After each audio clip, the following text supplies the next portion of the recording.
Hello, BookTube. As Amy from Amy's Dusty's Bookshelf would say, I'm in my unhaul era right now.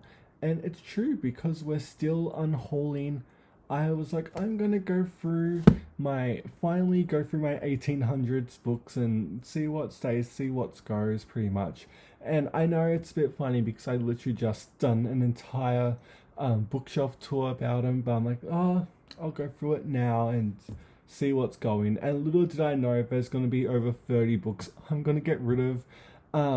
There's a lot here, and it's literally nearly 1 in the morning because I've been so stuck doing this. But I'm like, I need to film this video so I can get rid of these books tomorrow. I'll literally in a couple hours. But anyway, let's start. So again, this is mostly 1800s. There's going to be Dickens in here and Thomas Hardy. Those are the main two you're going to see, but we'll get to them later. So the first things I'm getting rid of is I'm getting rid of my Barbara Cartland books. I'm getting rid of my collections of her novels. I've got that one that's going, this one that's going to, I of course love Is the Enemy is going, and then for retro romance, which is this month, I was gonna read this big old collection of her novels. I got through The Proud Princess and I was like, I just can't stomach her writing. Literally nothing happens, and I'm like, I'll just ebook them. Like I'm in my Kindle hot girl era, so I'm like, I don't need this big chunky best of, let alone what, free, collections of her books. So these are going, and someone can have them because I'll just ebook them. But I'm done with Cartland, to be honest. At this point, like why read her when you can literally read Haya, in my opinion. But let's actually get to the classics. So the first one we're getting rid of today is The Awakening by Kate Chopin. Yeah, and other stories. I've read The Awakening. I've read the other stories. They're fine. It's literally a book I think I've read like The Fallen Woman. Like, just give me Flaubert instead, to be honest. But that's going. Then we're starting to get to Dickens. Now, I went through my Dickens because I'm not the biggest Dickens fan ever. And I was literally like, what's staying, what's going? And I decided that only 2 Dickens books are staying in my physical library, pretty much. I'm only keeping... what am I keeping? I'm keeping not Bleak House, Our Mutual Friend, and the Pickwick Papers. Outside of that, Dickens is going.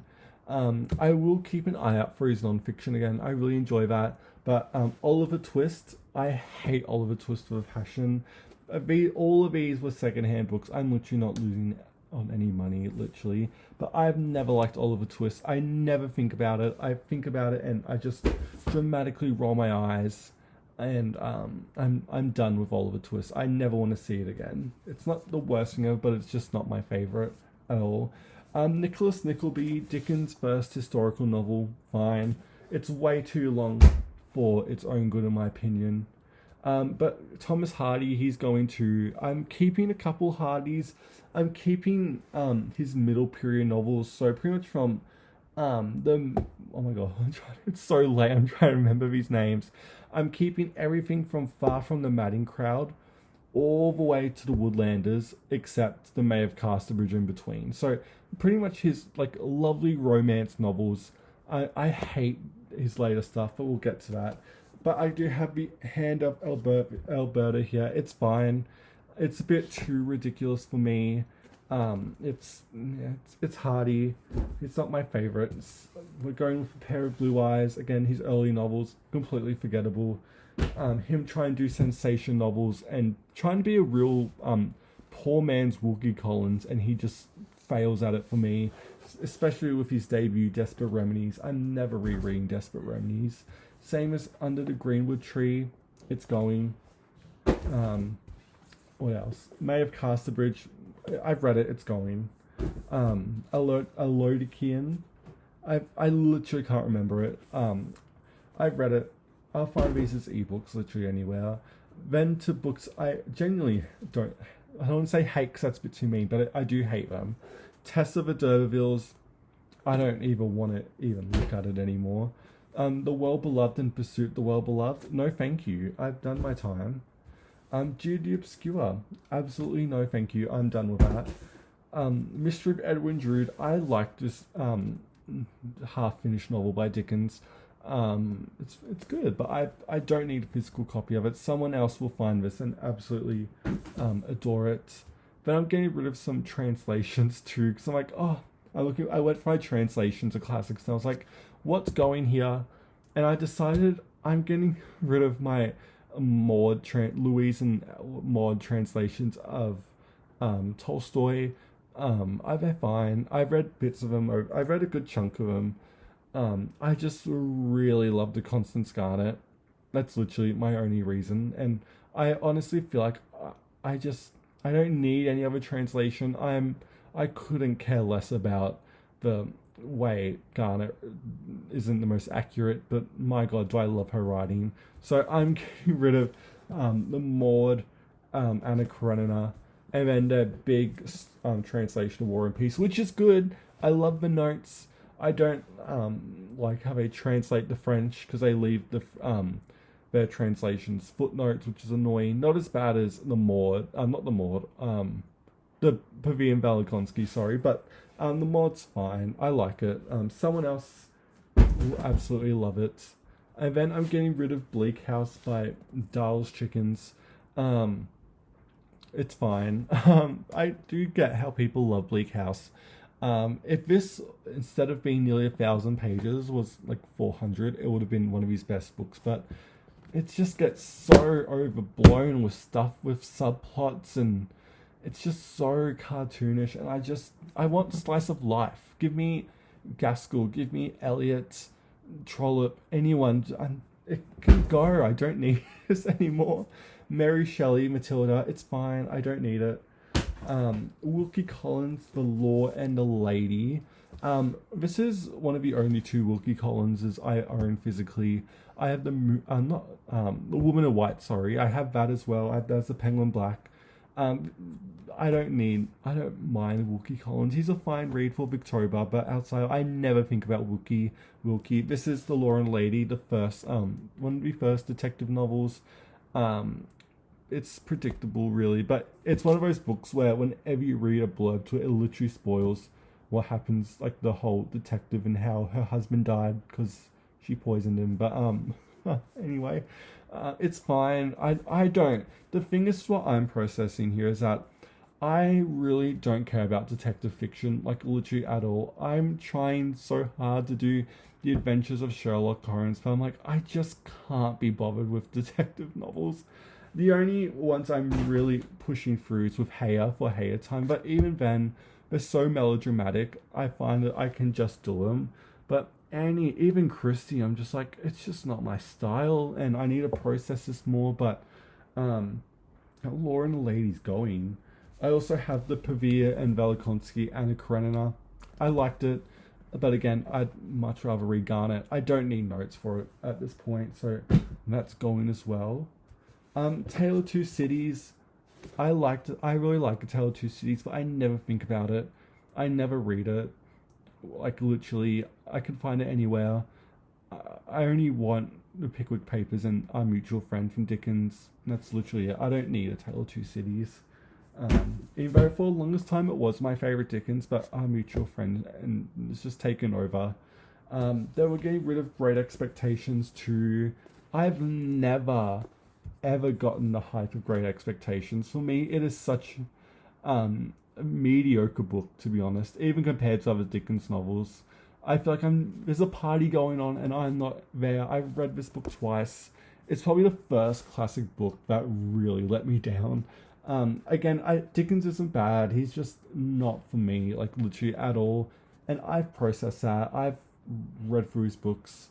But yeah, Great Expectations. I know people love it, and I can see it, but it literally does nothing for me. So it's going. I think out of when I've done my Dickens ranking, I think Great Expectations was like at number 9 of 15, and so that tells you what you need to know. Then I've got I can't say his name, Kierkegaard, Fear and Trembling. I've read it. It's fine. It's short, and I don't need to hang on to it. Old Curiosity Shop. I couldn't even tell you what goes on in this book, to be honest. I remember the opening line about him walking at night. I think that's the one. Am I thinking of the right one? I need to look at this tab. Yes, it is. The night is generally time I go walking. Iconic, but outside of that, it's a completely forgettable novel, in my personal opinion. Barnaby Rudge. We don't need Barnaby Rudge. It's no, thank you. Martin Chuzzlewit. I never laughed. This is supposed to be funny. I literally didn't laugh. I can't even remember what it's about. I just don't care. I'm done with Dickens. He's gone. Little Dorrit. I like the idea of Little Dorrit. It's more social commentary from Dickens. Just way too long. It's fine. Ebook it, whatever. But someone can have Little Dorrit. Then we're still going. David Copperfield, one of my least favorite classics literally ever. I've never been so bored reading a book. It's Down there of Oliver Twist is easily my least favorite Dickens. And I never think about it. I never go back to it. I never want to see this book literally ever again. And it's the 1800s. Like, I could fill that shelf space with Dickens, just full of, like, Robert Louis Stevenson or Dumas or literally Jules Verne, anyone. And I'm like, Dickens can go. Same as Dombey and Son. I like Dombey and Son. I love the premise. The characters are flat and unfunny and uncharming and just, again, way too long. And so Dombey and Son, although it has parts I like, kind of like Little Dorrit, it like a bit of a social aspect to it. It clashes too much for me and it's going. I don't need whatever that book was in my life. Then the last book I'm getting rid of today is The Big War and Peace by Pavia and Velikonski. I've read this. The notes are fine. I hate the way they do the translation of the French, how they leave it as all the way at the back in the in the notes rather than leaving it on the page. Oh my god, it's so annoying. They should have done the translation like in the actual text of the French and put the French as footnotes, but no, they didn't do that, and it's annoying. They have moments where I really love it. I love the war scenes with their translations, to be honest. But again, I would just rather read the Maud not Maud. Oh my god, it's so late. I can't remember. Rosemary Edmonds. I love her translation, and Garnet too. So I'm keeping my Garnet. I'm keeping my Rosemary Edmonds of War and Peace and Anna Karenina.